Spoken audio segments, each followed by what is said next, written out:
Okay, gua sha Module 4. Let's review safety, hygiene, contraindications. Number 1, which condition is considered an absolute contraindication to gua sha?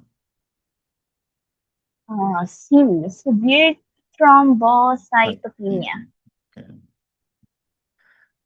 A patient taking strong anticoagulant medication should receive gua sha. B. Only with medical clearance.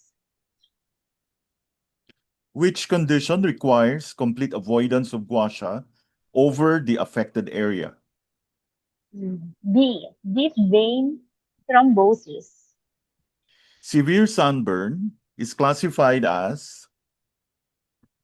C. Absolute contraindication. Which situation is a relative contraindication? C. Recent surgery. During pregnancy, strong gua sha stimulation should particularly be avoided over the. C. Abdomen and lumbosacral region. Which client would most likely require reduced treatment duration? B. Elderly client. Advanced diabetes with impaired sensation is categorized as. B. Relative contraindication. Direct scraping over varicose veins should be. Avoided. C. Which skin condition specifically requires caution rather than absolute avoidance? C. Psoriasis. A history of easy bruising falls under.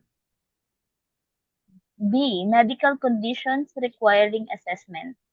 Peripheral neuropathy requires assessment because it may affect. B. Sensory feedback.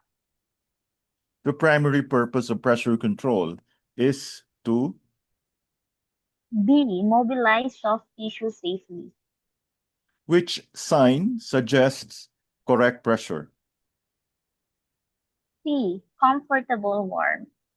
The appearance of mild to moderate redness generally indicates. A. Correct pressure application. Which finding suggests excessive pressure? C. Skin abrasion. Significant bruising beyond expected SHA indicates. B. Excessive pressure. One of the earliest warning signs of excessive pressure is. B. Severe pain during treatment.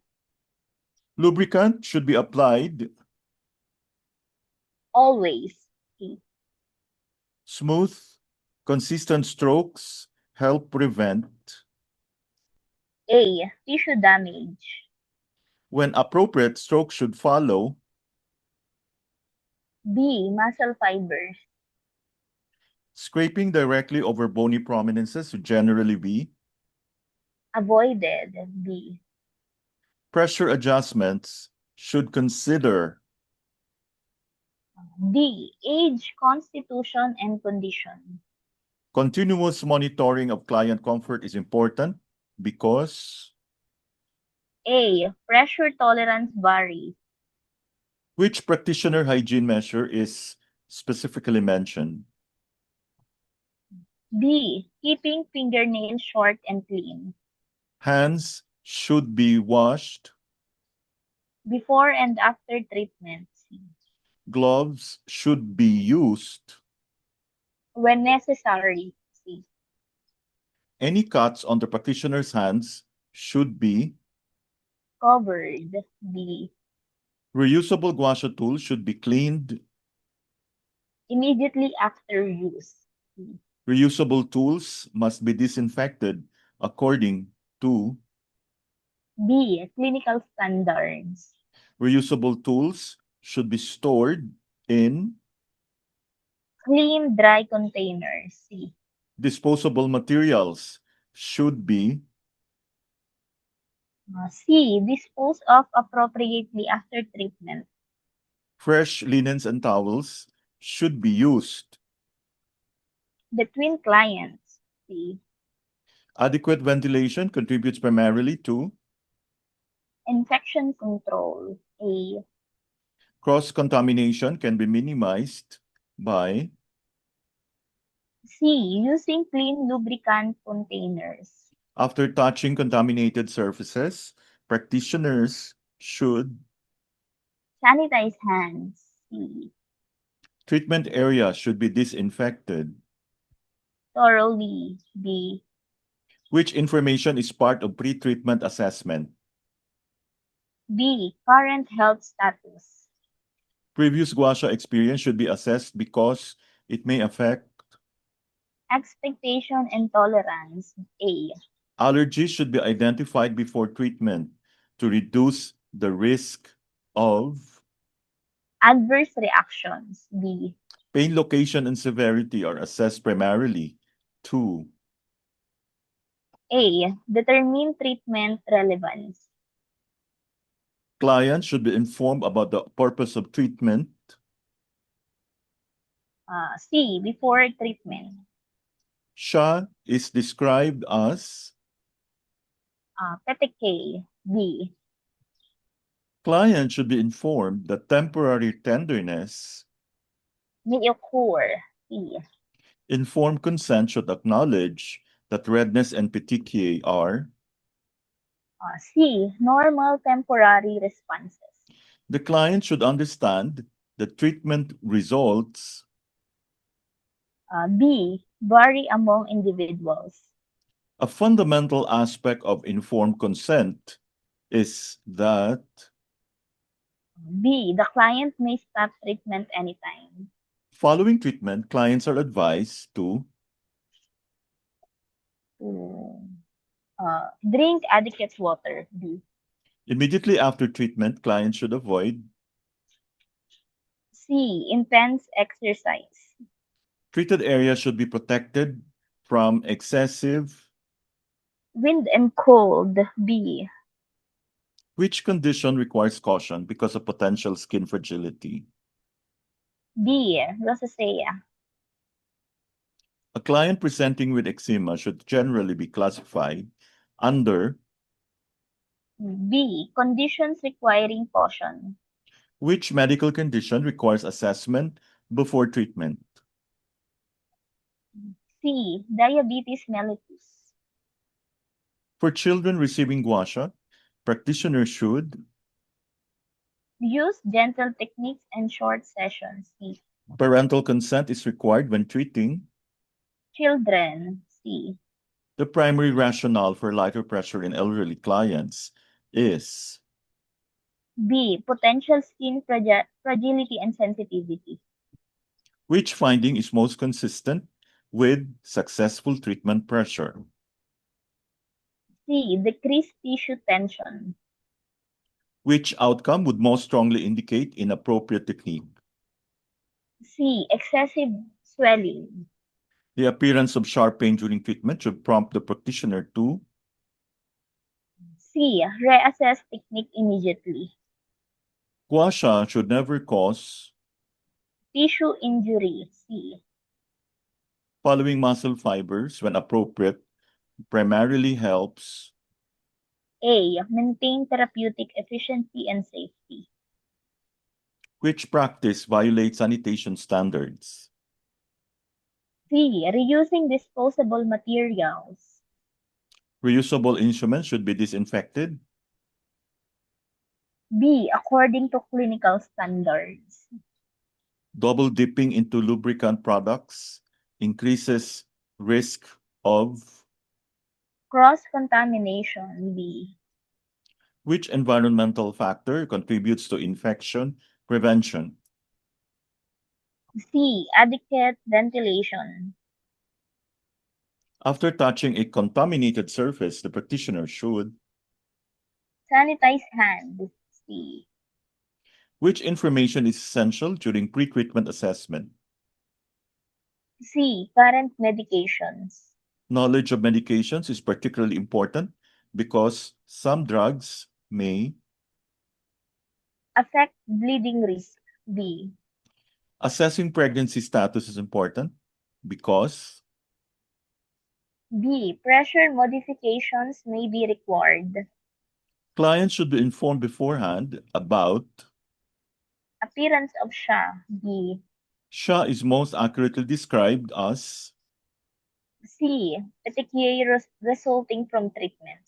which statement belongs within informed consent. B. Mild soreness may occur. Informed consent recognizes that B. Results vary among individuals. a client's right during treatment includes B. Stopping treatment at any time. following treatment, adequate hydration is recommended to A. Support recovery and overall well-being. immediately after treatment, clients should avoid B. Intense exercise. treated areas should be protected from excessive. Wind and cold. B. Clients should report B. Any unusual reactions. which principle best summarizes safe gua sha practice. C. Therapeutic stimulation should not cause injury. Proper assessment, hygiene, and communication are emphasized because they B. Help prevent adverse effects. which condition is an absolute contraindication. C. Active cancerous lesions. Severe systemic infection accompanied by fever requires Treatment avoidance. D. blood clotting disorders are included under A. Conditions requiring assessment. fragile or thin skin is categorized as B. Condition requiring caution. recent cosmetic procedures require B. Careful assessment and caution. which sign would most likely indicate appropriate treatment. B. Comfortable warmth with reduced tension. A practitioner with an uncovered cut on the hand violates which principle? B. Infection prevention. The treatment environment should be cleaned. Between clients. B. The primary purpose of obtaining medical history is to Identify risks and contraindications. B. which condition is associated with reduced sensation? Advanced diabetes. B. Which finding would most likely require treatment modification? B. Severe edema of unknown origin. A practitioner should continuously monitor comfort because A. Skin responses vary among clients. which measure directly reduces cross-contamination risk? B. Avoiding double dipping.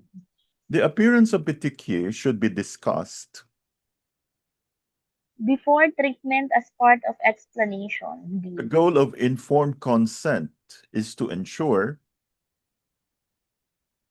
B. Client understanding and agreement. which client characteristic directly influences pressure selection. Constitution. B. Recent surgery is classified as B. Relative contraindication. monitoring skin response is particularly emphasized in Elderly clients. B. a key post-treatment recommendation is to Rest if needed. C. safe and effective gua sha is fundamentally based on Assessment, gentle pressure progression, hygiene, and consent. C. congratulations. Thank you.